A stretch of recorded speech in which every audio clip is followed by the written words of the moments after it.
हमारे जहरगिरी बाबा के महंत अशोक गिरी जी की एक रील मैंने देखी थी, उसमें उन्होंने कड़वी चेतावनी दे रखी थी। कड़वी चेतावनी क्या दे रखी थी कि घरों के अंदर बुजुर्गों की दुर्गति हो रही है, बच्चे पूछ नहीं रहे, लेकिन फिर भी वो परमात्मा के नाम की तरफ जाना नहीं चाह रहे, फिर भी परमात्मा का नाम लेने में उनको हिचकिचाहट है। क्यों? क्योंकि वहां पे वो शहद रूपी उनका पोता पोती आके झूठी टॉफी वो खा लें, उसको खिला दें, तो वो अपने सारे गम भूल जाते हैं कि बहू ने के कही और बेटा ने के कही। अपने आप को सुखी मान के परमात्मा का नाम बिल्कुल नहीं लेते। कौरवों का पिता, और उसने क्या किया था?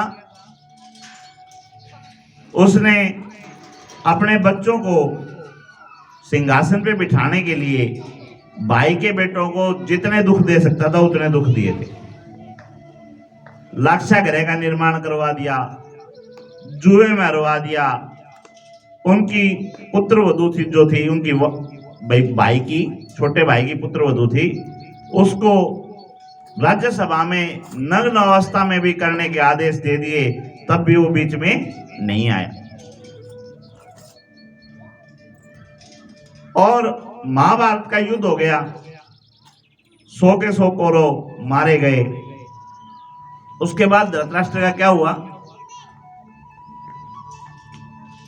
युधिष्ठिर ने उसको अपना पिता मान लिया, भाई ताऊ है तो और पिता है तो तू ही है, और अब इस राज के ऊपर तू बैठेगा, भाई हम तेरे सेवक, हाँ तू राजा और हम तेरे बेटे। और धृतराष्ट्र उस गद्दी के ऊपर बैठ गया। कल उद्धव जी का वर्णन आया था, उद्धव जी का भी मैंने वर्णन किया था।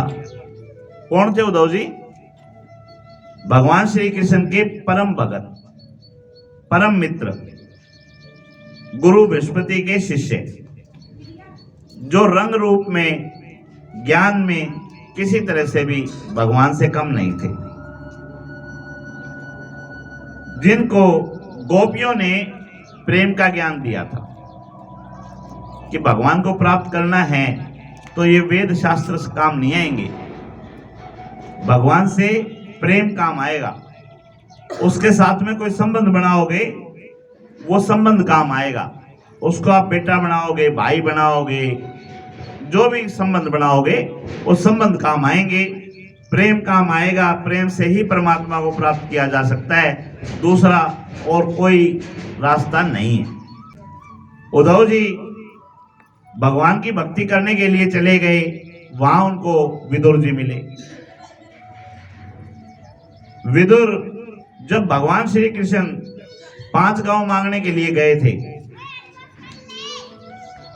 उस समय विदुर ने धृतराष्ट्र से कह दिया था कि भाई 5 गांव दे के और ये युद्ध टलता हो तो इसको टाल दो और इनको 5 गांव दे दो। लेकिन जिसकी बुद्धि माया हर लेती है उसके अच्छी बातें समझ में आती नहीं। धृतराष्ट्र ने उस प्रस्ताव को माना नहीं था, उल्टा विदुर की इंसल्ट कर दी थी, उसको कह दिया था कि तू खाता तो हमारा है और कल्याण हमारे शत्रुओं का चाहता है। विदुर राजसभा को छोड़ के भगवान की भक्ति के लिए उसी समय निकल गया था। और आज जब विदुर ने देखा कि उद्धव बिना भगवान के हैं, उद्धव जी रो पड़े। विदुर जी के समझ में आ गई कि सारी कहानी घट चुकी है। तब उन्होंने पूछा कि भाई भगवान गए तो इसका मतलब कौरव पांडवों का भी युद्ध हो लिया? बोले हाँ जी, कौरव खत्म हो गए और पांडवों को राज मिल गया। बोले फिर धृतराष्ट्र का क्या हुआ? बोले धृतराष्ट्र को युधिष्ठिर ने गद्दी पे बिठा दिया और उनकी सेवा में खुद लगा हुआ है। अब विदुर जी हस्तिनापुर गए और जाके धृतराष्ट्र से पूछा कि भाई ये बता सकुशल से है? जिसके 100 बेटे मर गए हों, बताओ वो कैसे कुशलता से होगा? किसी के 100 बेटे मार दिए जाएं, वो कुशलता से होगा? धृतराष्ट्र ने कहा ओणी बलवान है, जो होना था वो हो गया, अब सब कुछ ठीक है। विदुर जी ने कहा ठीक क्या है वो बता। भाई 100 पुत्र मारे गए ये बात तो मेरे को पता है, ठीक क्या वो बता। तो कहता है कि मैं हमेशा युधिष्ठिर को गलत समझता था, युधिष्ठिर मेरे को अपना पिता समझता है और इस गद्दी पे मेरे को बिठा दिया। अब होना था जो तो हो गया, लेकिन अब हमारा बुढ़ापा आराम से कट जाएगा। तब विदुर जी पूछते हैं कि ये वही भाई के बेटे हैं जिनको तूने 12 वर्ष के लिए जंगल में निकाल दिया, 1 वर्ष अज्ञातवास करवाया, तेरे को तूने ये क्या नाम लाक्षागृह में जड़ाने की कोशिश की, और आज तू इन्हीं के टुकड़ों के ऊपर अपने आप को सुखी मान रहे, जिनकी पुत्र वधू को भी तूने निवस्त्र करने में पीछे नहीं हटा, जो युद्ध करवा दिया तूने सारा का सारा, और आज उन्हीं के टुकड़ों के ऊपर रह के भी तू अपने आप को ये मानता है कि भाई मैं ठीक हूं। ये जीव की वो है, जीव के साथ में कितना भी बुरा हो जाए, कितना भी कुछ भी हो जाए।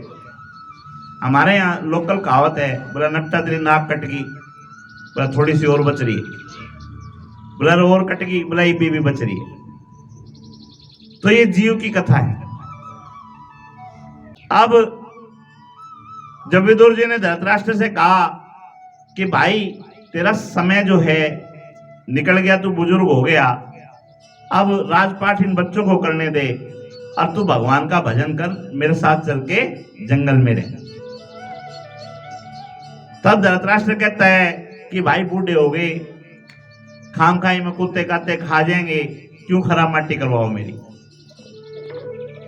मतलब जीव अब भी उसी मुंह में फंसा हुआ है। विदुर जी समझा बुझा के उनको वहां से लेके जाते हैं। धृतराष्ट्र कहता है कि युधिष्ठिर बहुत रोएगा भाई, मैं जाऊंगा तो युधिष्ठिर बहुत रोएगा। अब भी उसको युधिष्ठिर की चिंता नहीं है, अपनी चिंता है।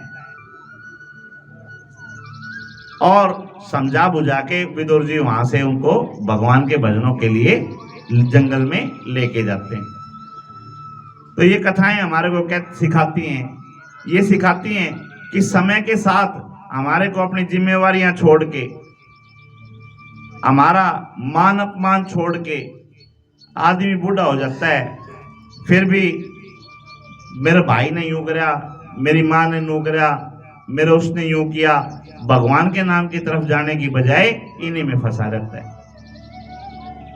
तो इन मान अपमानों को छोड़ के, सुख दुखों को छोड़ के एक आयु के बाद में परमात्मा की भक्ति में जाना चाहिए।